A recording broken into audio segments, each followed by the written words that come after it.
Conquistaron la cumbre cuando la resistencia y la velocidad eran la clave de la supervivencia. Escupían humo negro al tiempo que batían récords.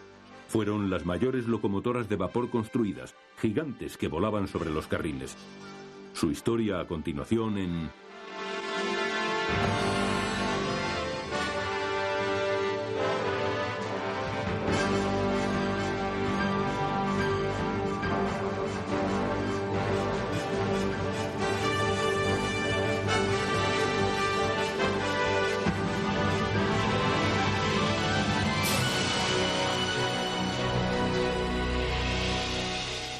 La edad de oro del vapor.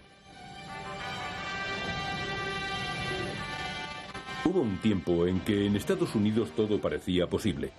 La nación comenzaba a cerrar las heridas de la guerra de secesión. Los negocios florecían y todo el país se expandía movido por un destino manifiesto. La vida a finales del siglo XIX era buena. Especialmente cuando se empezaron a tender a velocidad vertiginosa los raíles del ferrocarril y las locomotoras surcaron el país conectando los pueblos más pequeños. Cuando surgía una oportunidad, esta solía venir de la mano del ferrocarril. Para los niños no había nada más emocionante que ver a esas locomotoras entrando en una ciudad. Trenes grandes y largos. Los trenes llevaban periódicos, paquetes, correo y comida. Eran el cordón umbilical de los pueblos de América. Conforme crecía la nación, lo mismo ocurría con la competencia en el ferrocarril. Las locomotoras llevaban cada vez más vagones, esforzándose en obtener mayores beneficios. Las nuevas normas de seguridad permitieron que los trenes fueran más rápidos, más pesados y más largos. Los pasajeros viajaban más seguros y a mayor velocidad. Las mercancías llegaban antes al mercado. Pero los trenes más pesados fatigaban al límite a las máquinas de vapor convencionales. Los maquinistas forzaban las calderas al máximo. Al principio la respuesta fue añadir más locomotoras a los convoyes y no era raro ver 2 o 3 locomotoras al frente de los vagones. Pero cada una de las máquinas necesitaba maquinistas y fogoneros y las compañías del ferrocarril no querían tener que pagar a tanto personal. La solución era construir una locomotora tan potente que pudiera arrastrar cualquier convoy a cualquier lugar. Se inició entonces una carrera por construir las gigantes. No se podían poner locomotoras de vapor una detrás de la otra sin que sus maquinistas fueran en cada una de ellas. Por eso, si las máquinas eran mayores, se podrían ahorrar costes con el personal. Por otra parte, con una locomotora mayor se podría manejar con los mismos maquinistas un tren más grande. El coste de la mano de obra requería locomotoras mayores. Uno a uno, todos los fabricantes de locomotoras empezaron a construirlas cada vez mayores. Las primeras gigantes fueron sencillamente versiones ampliadas de sus primas de 8 ruedas.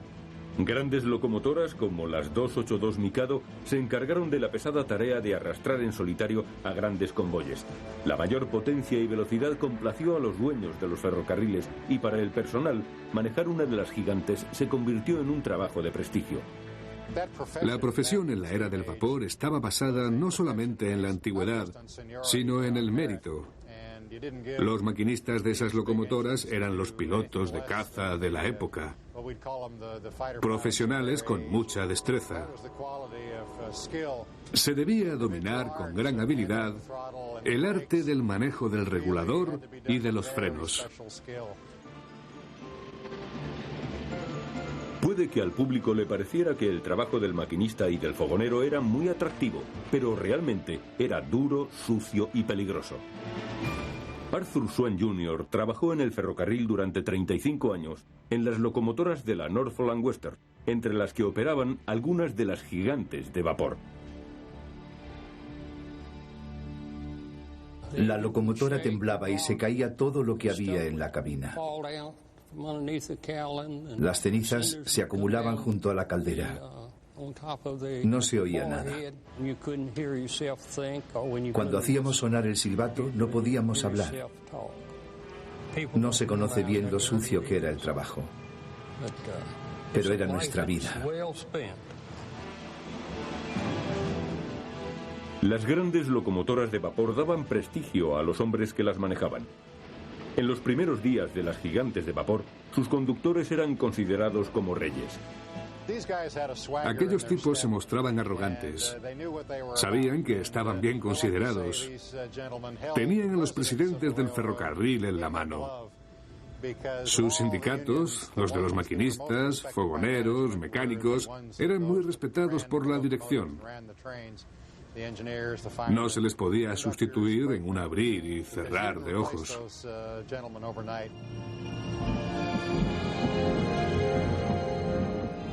Cuando una locomotora corriente entraba en una ciudad, llamaba la atención. Cuando lo hacía una gigante, exigía que la admiraran. No había forma de escapar de su ruido ensordecedor. El aire se llenaba de nubes de vapor y el suelo temblaba con su peso.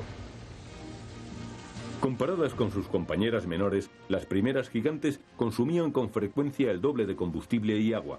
Su llegada a cualquier ciudad ofrecía siempre una visión inspiradora. Eran una gran obra de ingeniería, la más alta tecnología del momento. Hank Kinzel fue fogonero de la Norfolk. Sus recuerdos de niño, cuando veía pasar por su casa a aquellos gigantes de vapor, le dejaron una impresión imborrable que le hizo tomar una decisión: trabajar en el ferrocarril. Mi padre fue ferroviario. Por eso yo fui hijo del ferrocarril, como los del ejército. Vivíamos junto al carbón, al lado de las vías del tren. No se podía vivir en ningún otro lugar, o a la orilla del río, o al lado de la vía férrea. Veía pasar a los grandes trenes de carga de la Norfolk. Cuando fui lo suficientemente mayor, probé varios trabajos, pero llevaba en la sangre ser ferroviario. Tuve que admitirlo.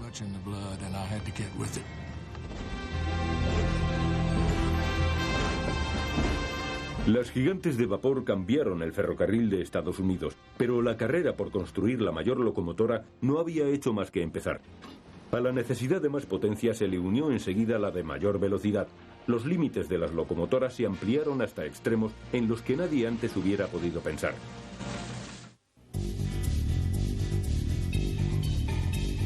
Mientras Norteamérica proseguía su imparable desarrollo en el siglo XX, la demanda al ferrocarril para transportar personas y carga crecía de manera vertiginosa. En respuesta, las locomotoras arrastraban trenes más largos y pesados, mientras las empresas ferroviarias trataban de encontrar la forma más económica de transportar pesadas cargas. Las 8 ruedas motrices dieron pronto paso a 10. La canción de Judy Garland de la película Las chicas de Harvey ayudó a inmortalizar el éxito del ferrocarril Hutchinson, Topeka y Santa Fe. En 1903 fue el primero en usar la configuración de ruedas 2-10-2. La locomotora fue llamada Santa Fe. Más ruedas tractoras significaba más potencia, pero el bastidor rígido de las locomotoras se tuvo que hacer más largo para acomodar las ruedas adicionales, lo que creó problemas al tomar las curvas cerradas. En Europa, un francés llamado Anatole Mallet encontró una solución a este problema de ingeniería. Mallet estudió en la prestigiosa Escuela Central de París. Poco después de terminar su carrera en 1858, unió sus esfuerzos con un compañero muy conocido más tarde por sus estructuras metálicas, Gustave Eiffel. Juntos construyeron un gran puente ferroviario en la región de Burdeos. El éxito de su construcción sirvió a Mallet como introducción al mundo del ferrocarril.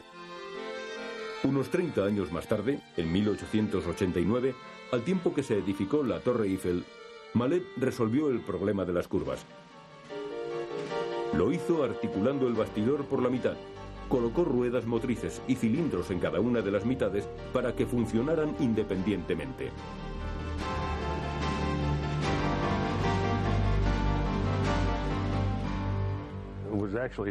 Realmente se trataba de 2 locomotoras con una misma caldera manejadas por un único maquinista.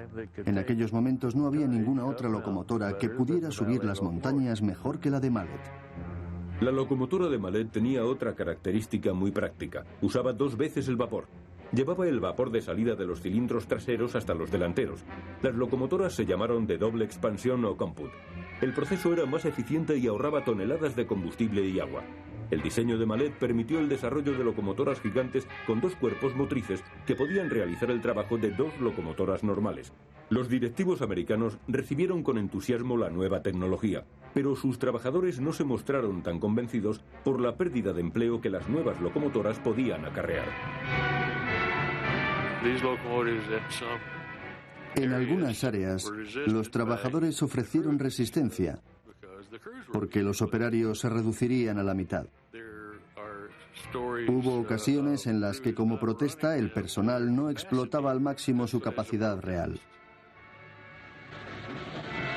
Otra preocupación del personal ferroviario acerca de las nuevas locomotoras era la salud. El humo les perjudicaba.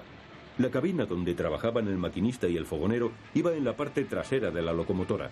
Las grandes locomotoras arrojaban tanto humo que los túneles se llenaban de hollín cuando el tren pasaba por ellos.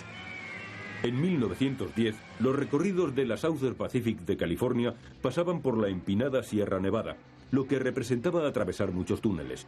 El ferrocarril adquirió una locomotora Mallet con la cabina al frente de la máquina.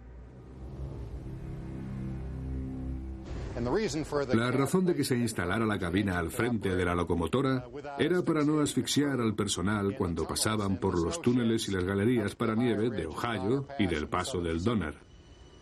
Si no lo hubieran hecho, se habría ahogado el personal en las galerías. En otra compañía ferroviaria, la Western Pacific, sus locomotoras no tenían cabina frontal, sino que les daban al personal mascarillas contra el gas para que pudieran pasar por los túneles. Los empleados de la Southern Pacific apreciaban mucho aquellas cabinas frontales porque resolvían el problema ambiental.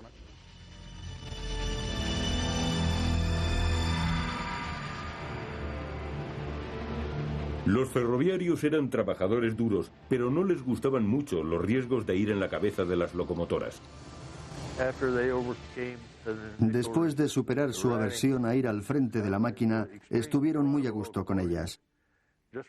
Se hicieron famosas en todo el mundo, pero solamente las usaba la Southern Pacific.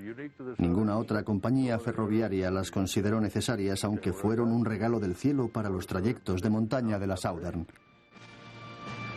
Las primeras locomotoras Mallet de la Southern Pacific con cabina delantera eran muy potentes y eficaces, pero muy lentas. Los ingenieros trataron de mejorar el diseño durante los siguientes 40 años. Entre estos ingenieros estaba un hombre de muy pocas palabras, Will Goddard. Goddard había nacido en Utica, Nueva York, en 1873, poco después de que se terminara el célebre ferrocarril transcontinental de Estados Unidos. Se graduó en Ingeniería Mecánica en la Universidad de Cornell en 1896 y trabajó con las 2 grandes compañías constructoras de máquinas de vapor. Primero en la Baldwin Locomotive Works y después en la American Locomotive Company, ALCO. La fama de Goddard atrajo la atención de una pequeña compañía de Ohio, la Lima Locomotive Works, que creía que podía acabar con las grandes factorías. Tenía 2 cosas buenas que ofrecer: un diseño superior y un excelente acabado. La Lima convenció a Goddard para que dejara las 2 grandes compañías, ofreciéndole el puesto de vicepresidente de ingeniería. Él aceptó y en 1916 se dispuso a transformar a los hermanos pequeños del vapor en los científicos del vapor. Sí, le conocí. Visitaba con frecuencia la oficina de diseño. Yo ocupaba un puesto menor en aquellos tiempos. Algunas veces me reprendía cuando no le gustaba algo que había diseñado. Tenía habilidad para unir diferentes diseños de ideas distintas. Creo que probablemente esa era su mayor habilidad. En 1922, Goddard desarrolló una nueva idea que produciría máquinas de vapor más económicas con mayor velocidad y potencia. Para ello construiría una caja de humo mayor, con la que produciría más vapor. La nueva locomotora era fácil de reconocer. Necesitaba 4 ruedas delanteras en lugar de 2 para sostener el peso adicional. Lima tenía un departamento de diseño muy motivado y eficaz. No tenía miedo a correr riesgos. En Lima se anticipaban con sus ideas. Ponían un gran interés en darle al comprador una locomotora de grandes prestaciones. La nueva locomotora de Goodyear tenía un 25% más de potencia. Sin embargo, su mayor velocidad no aumentaba los costes operativos. Los directivos quedaron encantados con ella. Lima comercializó muy bien su concepto de superpotencia, haciendo de él uno de los logros más significativos de la era de las grandes gigantes.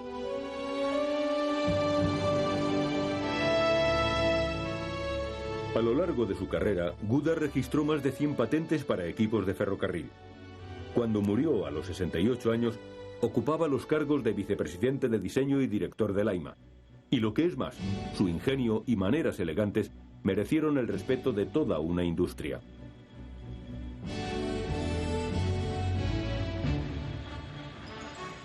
En 1930 el vapor era una fuente de energía que ya tenía 200 años, aunque el ingenio del siglo XX la había convertido en una de las herramientas más productivas.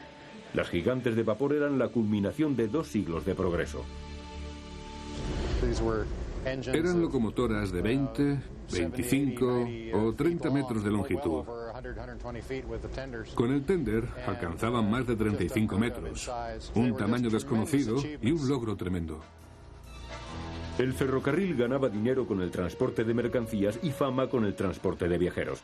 Hacia 1930, una de las más populares locomotoras era la Northern, con una configuración de 4 ruedas. Una locomotora muy potente. Las Northern quemaban tanto carbón en una hora como un edificio de 2 pisos durante todo el invierno. Su penacho de humo era fácil de divisar en la distancia.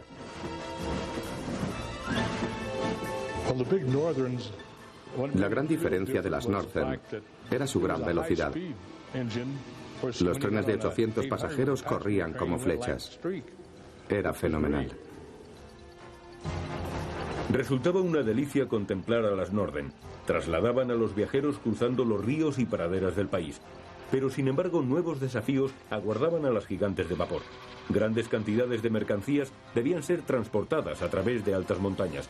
Parecía que incluso aquellas gigantes estaban a punto de alcanzar su límite.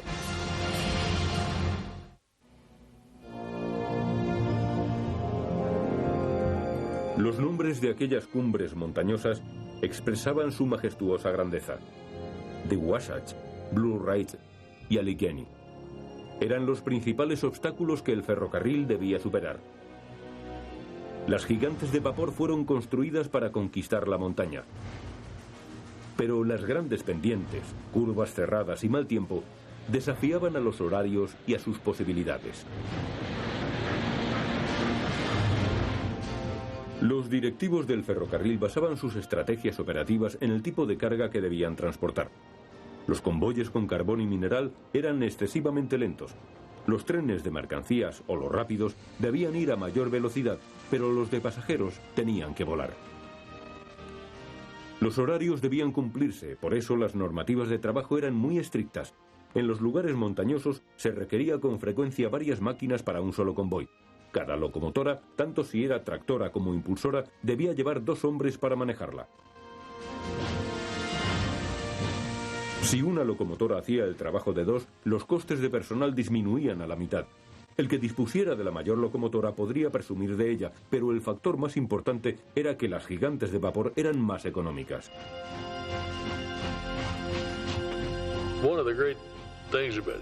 En la época del vapor, cada ferrocarril disponía de su propia clase de locomotora. Había muy poca estandarización. Era muy difícil que una máquina construida específicamente para una red ferroviaria se ajustara convenientemente a otra. Además, conseguir que el personal la aceptara no resultaba fácil.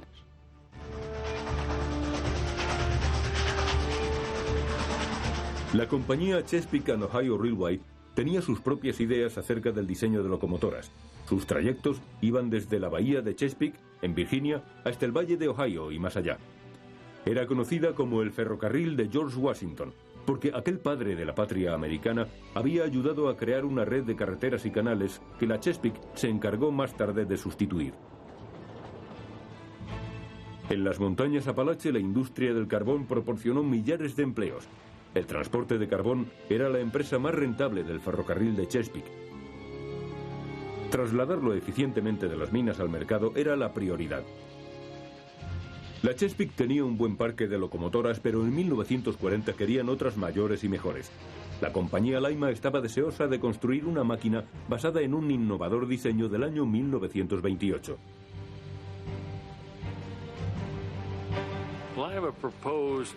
Lima propuso una locomotora 212-6. Su diseñador, Will Bullard, la proyectó como mejora o ampliación de las 210-4, entonces en servicio. El diseño fracasó, pero sirvió de inspiración para una locomotora monumental. Se trataba de la Allegheny de 2-6-6-6 ruedas. Tenía una altura superior a 5 metros y más de 38 metros de longitud.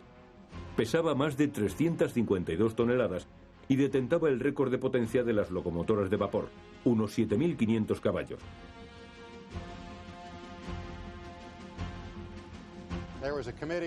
La Chesapeake formó un comité con ingenieros propios y de otros ferrocarriles asociados. Se sabía que el vapor estaba en su fase final, pero tenían una oportunidad para establecer un récord mundial. Para ello querían diseñar la locomotora más potente y veloz de todas. Y lo consiguieron. La Allegheny era muy potente y bella, pero creó tanta controversia como humo.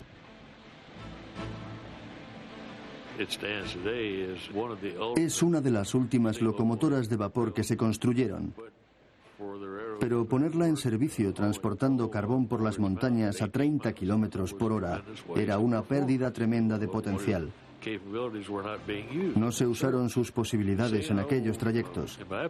La Chesapeake, en mi opinión, nunca la empleó en el servicio adecuado para aquella locomotora.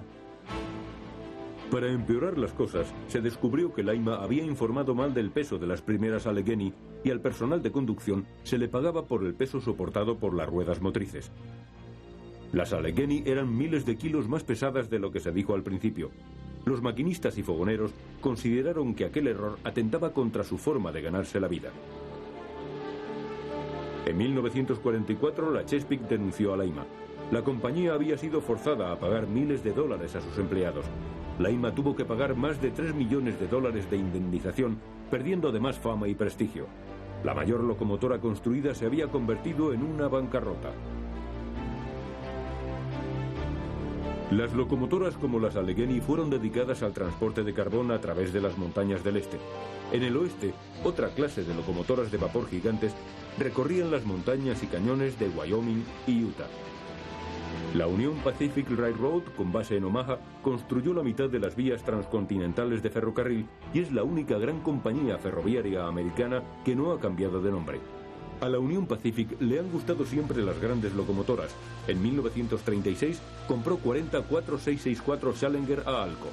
Se trataba de sencillas locomotoras articuladas que usaban vapor directamente de la caldera para operar los 4 cilindros. Costaban más, pero eran mucho más rápidas que las Comput de Mallet.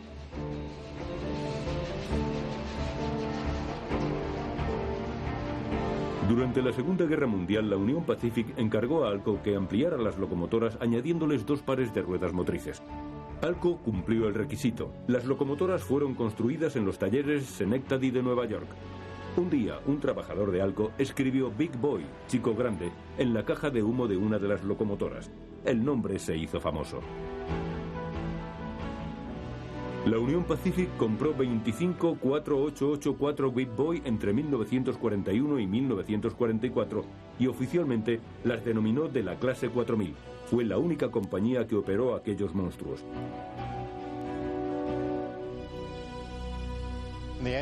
Estas locomotoras de la Union Pacific alcanzaron el máximo absoluto de dimensiones y peso. Para que las Big Boys pudieran pasar por las curvas hubo que enderezar varias de ellas. También se tuvo que retirar algunas restricciones en los puentes y túneles. Además, hubo que separar la doble vía para que las locomotoras no chocaran entre sí en las curvas. Las Big Boy eran merecedoras del nombre. Tenían una altura de unos 5 metros, 40 de longitud, y pesaban 350 toneladas.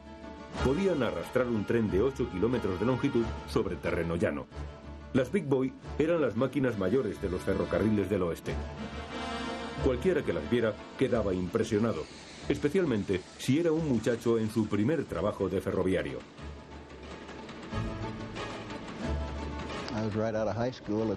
Entonces iba al colegio.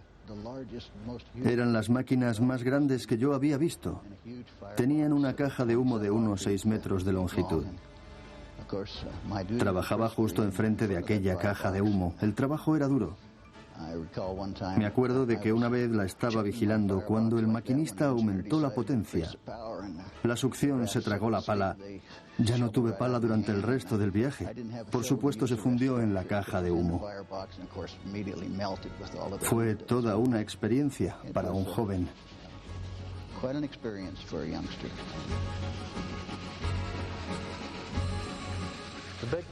La Big Boy era mi locomotora preferida. Sonaba como si fuera música. Se oía como salía su aliento por la chimenea. Cuando la 4000 iba a cuesta arriba, parecía ir diciendo, vamos ya, vamos ya, vamos ya. Se notaba la fuerza de los músculos de la 4000.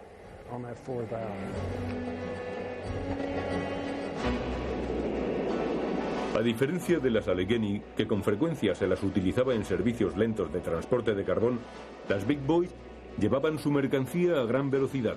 Alcanzaban su potencia máxima a los 65 kilómetros por hora. La Big Boy fue diseñada para altas velocidades y grandes cargas. Se usaba en servicios de esa clase. Era una locomotora que podía arrastrar 100 vagones hasta Wasatch varias veces al día. En términos generales, ninguna otra podía superarla en tamaño, apariencia y características. Las Big Boy y las Allegheny fueron las mayores locomotoras de vapor jamás construidas. Tienen legiones de admiradores. Parte de la atracción de la Big Boy es que tenía 16 ruedas motrices y un montón de ruedas delanteras y traseras. Todo el conjunto poseía gran atractivo. Era buena y lo parecía. Hay gente que dice que la Big Boy era mejor que la Allegheny, pero nunca fueron comparadas en el mismo servicio. Nunca compitieron una contra la otra. Es algo que nunca sabremos, pero es interesante pensar en ello.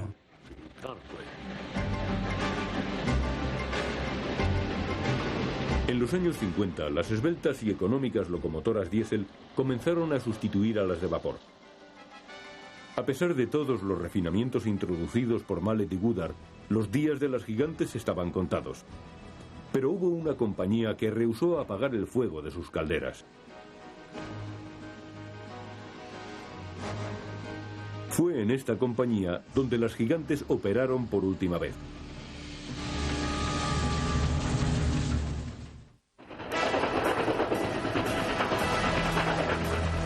Las locomotoras de vapor habían usado madera, petróleo y carbón como combustible durante sus 125 años de existencia. Pero en 1955, las grandes compañías conseguían mejores beneficios desguazando a las gigantes de vapor y sustituyéndolas con locomotoras diésel modernas. Sin embargo, la Norfolk and Western Railroad de Virginia no opinaba así. Su área de actuación iba de Norfolk, Virginia, hasta Cincinnati, Ohio, y atravesaba algunas de las más ricas regiones carboníferas de Norteamérica. Llevar ese carbón al mercado era un asunto prioritario para la Norfolk. Esta compañía, más que ninguna otra, usaba el carbón y el vapor en sus locomotoras.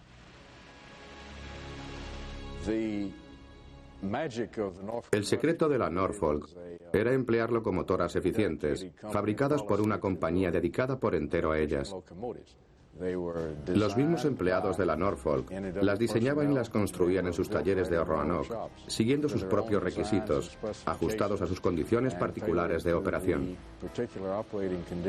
Definieron a la moderna locomotora de vapor como aquella que podía operar con un mínimo de mantenimiento y la mayor disponibilidad posible.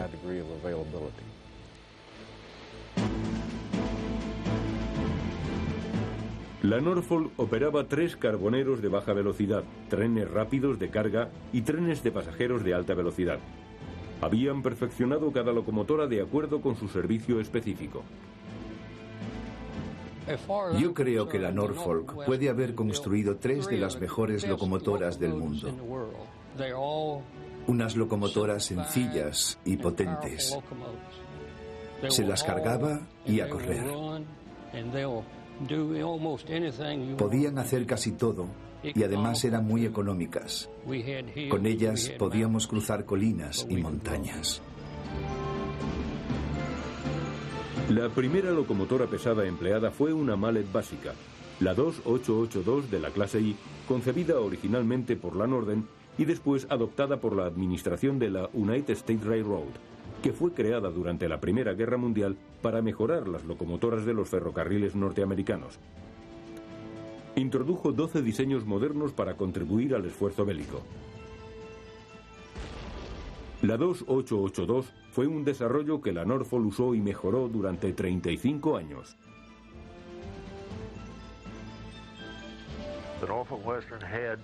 La Norfolk se tenía que enfrentar a empinadas colinas, grandes cargas y curvas cerradas.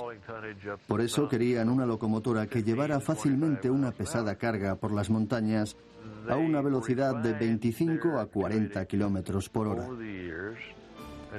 Refinaron su 2882 a lo largo de los años hasta que consiguieron una locomotora con las características que necesitaban, lo más potente posible. Al final, la Norfolk consiguió una máquina que desarrollaba toda la potencia de la Big Boy a una velocidad de 40 kilómetros por hora, con recuperación de vapor.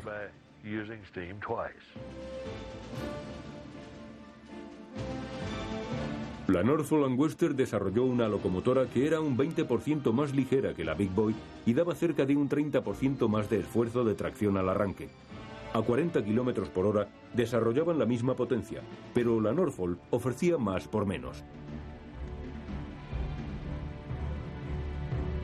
Arrastrando cargas rápidamente o grandes trenes de pasajeros por las montañas, la Norfolk triunfó con una innovadora locomotora de la clase A. Eran locomotoras 2664, una configuración no muy frecuente. Cuando fueron construidas no había nada que se les pudiera comparar. Tuvieron un historial de transporte tan bueno como el de cualquier otra locomotora. Arrastraban en menos de 4 horas trenes con 16.000 toneladas de carbón desde Williamson, Virginia del Oeste, hasta Portsmouth, Ohio. Es una distancia de 340 kilómetros. Iba a toda velocidad con un tren repleto de carbón. No sé lo que podría haber hecho la Big Boy. No creo que la Allegheny la igualara, ni sé de lo que otra sería capaz.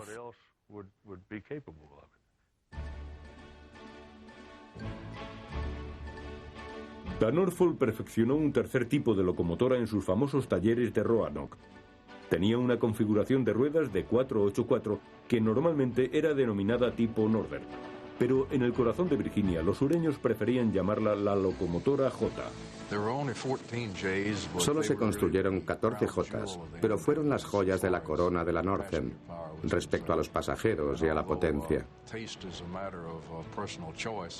Aunque los gustos son muy personales, hay muchos que opinan que eran las mejores locomotoras de vapor fuseladas que se hayan construido. Tenían un aspecto muy aerodinámico y mantenían además todos los elementos esenciales de las locomotoras de vapor. Uno de sus secretos era el peso ligero de sus partes móviles. Con ello conseguían operar a gran velocidad, a pesar de ser locomotoras de montaña. Las locomotoras J estaban tan bien diseñadas y equilibradas que con solo 2 personas se podía hacer que giraran en una superficie llana. Otro motivo de orgullo en un ferrocarril impulsado por sus logros y por el carbón. Era motivo de orgullo para la Norfolk haber diseñado y construido sus propias locomotoras con su propio personal. La Norfolk continuó operando las locomotoras de vapor más tiempo que cualquier otra compañía y fue la última de las grandes en utilizar las diésel.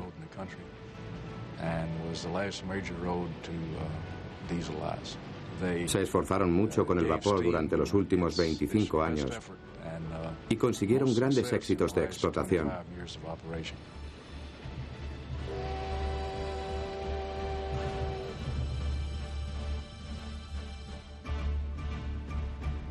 Todos los empleados de la Norfolk estaban encantados con su compañía. No había ninguno que estuviera amargado. Les gustaba su trabajo y amaban al ferrocarril. Lo trataban como si fuera suyo. El fotógrafo comercial Winston Link era un entusiasta de las gigantes de vapor de la Norfolk. Comenzó su carrera en Nueva York y combinó su entusiasmo por la fotografía con el de los trenes. Las famosas instantáneas de Link son conocidas tanto en el mundo del ferrocarril como en el del arte. La llegada de la era del diésel en la década de los 50 le impulsó a documentar el crepúsculo de las gigantes de vapor de la Norfolk. Leía en los titulares de los periódicos que una compañía tras otra abandonaba el vapor. Así que decidí que tenía que hacer algo. Estaba forzado a ello. Solo quedaba la Norfolk utilizando el vapor al 100%. Cuando comencé a trabajar en 1955 tenían 450 locomotoras de vapor de diferentes clases, un paraíso para los fotógrafos o para los amantes del vapor. No se podía pedir más.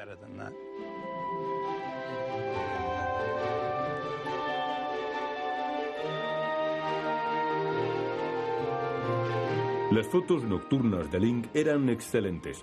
Utilizaba una enorme batería de lámparas para conseguir instantáneas sorprendentes y a veces extrañas de personas y trenes. Fue testigo del fin de una era en la que los hombres trabajaron por última vez con aquellas gigantes.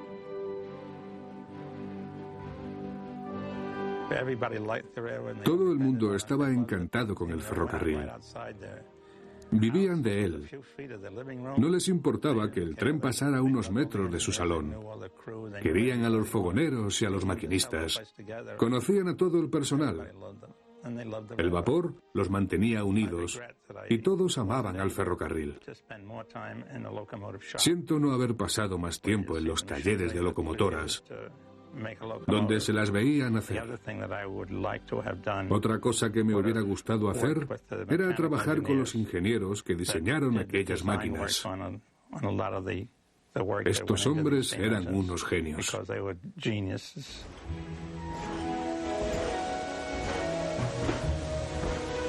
Después de muchos años de trasegar carbón, incluso la Norfolk Western se vio obligada a reconocer la supremacía del diésel.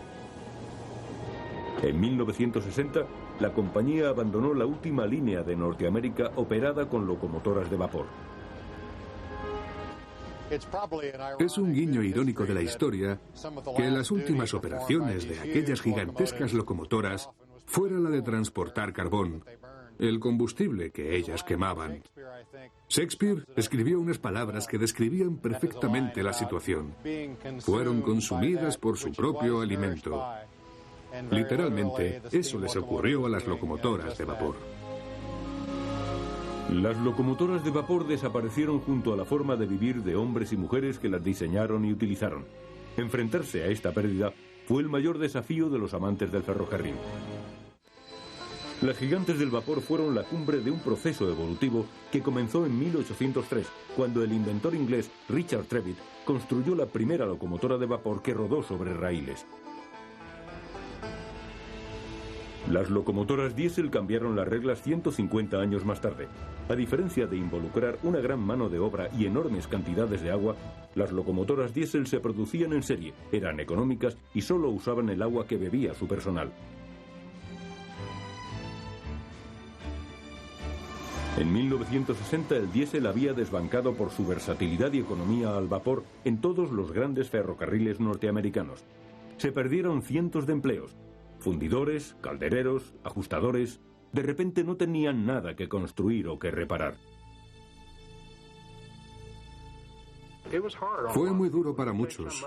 Empezaron siendo aprendices de calderería, por ejemplo. Durante 3 o 5 años perfeccionaron conocimientos y destreza para ser caldereros. Luego trabajaron durante noches y fines de semana sin fin. Y cuando llegaron a la cima, después de muchos esfuerzos, se les dijo que no se necesitaban ya caldereros y que se les despedía para siempre. Fue un problema social terrible.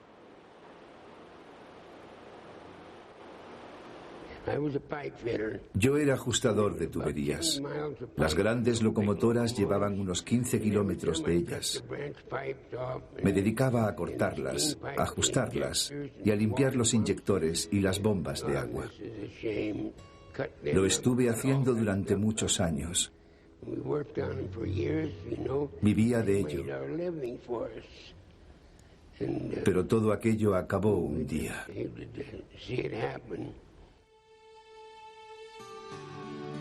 Los maquinistas y fogoneros tuvieron más suerte que los obreros de los talleres. Pudieron seguir con sus trabajos. Se les formó en el manejo de las nuevas locomotoras, pero nada volvió a ser igual. Yo era fogonero cuando empezaron a llegar las diésel. Nunca creí que me fueran a despedir. Pero aquellas locomotoras acabaron con mi trabajo durante varios años. No queríamos ni ver aquellas primeras máquinas.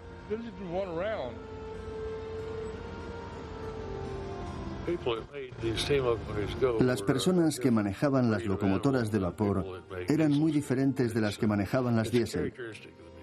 Es algo que lo da la máquina. Las diésel son como un coche. Si se aprieta el acelerador de un coche, se aumenta instantáneamente la potencia.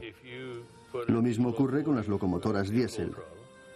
Apretando el acelerador, se obtiene la potencia que se necesita. No ocurría lo mismo con las locomotoras de vapor. Había que conocerlas, escucharlas para saber cómo responderían. Había que saber mucha más mecánica que con las diésel.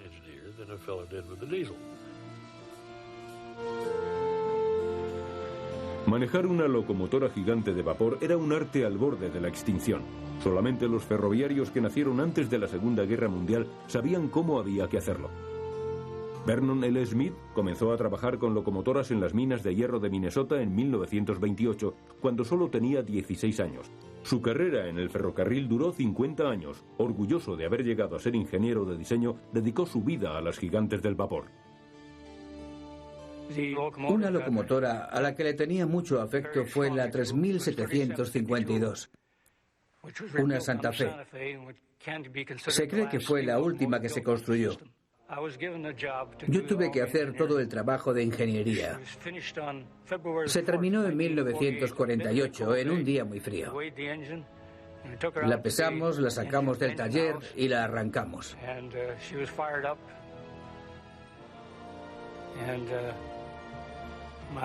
Mi mujer vino con los dos niños para verla y dijo que era la máquina de papá. Me sentí muy orgulloso. Smith escribió sus experiencias en un libro llamado Las locomotoras de mi vida. En la cubierta hay una foto de su Santa Fe número 3752, la gigante de vapor. Fue pintada por otro hombre que compartía la misma pasión de Vernon, su hijo.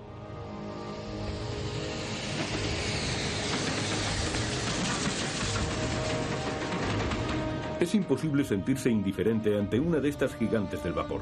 Su ruido y el humo que produce causa un lógico enojo a los que duermen o han tendido la ropa. Pero a muchos otros, su silbato y su familiar ruido los hipnotiza, hace que su corazón se acelere. Las gigantes de vapor arrastran legiones de entusiastas, historiadores y soñadores.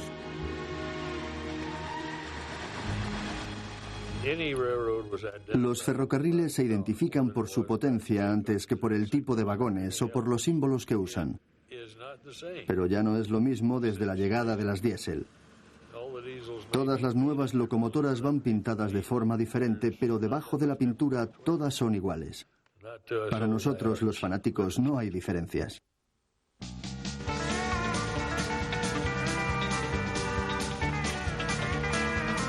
En nuestros días, pequeñas locomotoras de vapor hacen las delicias de los niños en los parques.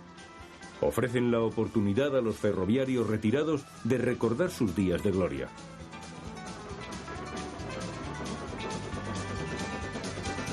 Solamente un puñado de antiguas 484 restauradas sigue en activo. En ocasiones van al frente de un tren para excursionistas estivales o aparecen en alguna película de Hollywood. Hace algunos años, una locomotora de la clase A de la Norfolk y una Challenger de la Union Pacific fueron restauradas para ser usadas en excursiones. Pero su mantenimiento es muy costoso. Las dos se conservan en instalaciones con calefacción, mientras sus dueños se preguntan qué se puede hacer con las dos mayores reliquias operativas de la época del vapor. Muchas compañías de ferrocarril han donado varias gigantes de vapor a museos y parques, pero la mayoría de aquellas máquinas fueron desguazadas. Locomotoras que valían entonces $200.000 fueron vendidas como chatarra a unos cuantos centavos el kilo. En su momento fueron víctimas del progreso, pero para los que tanto significaban fue el final de una era y de una forma de vida.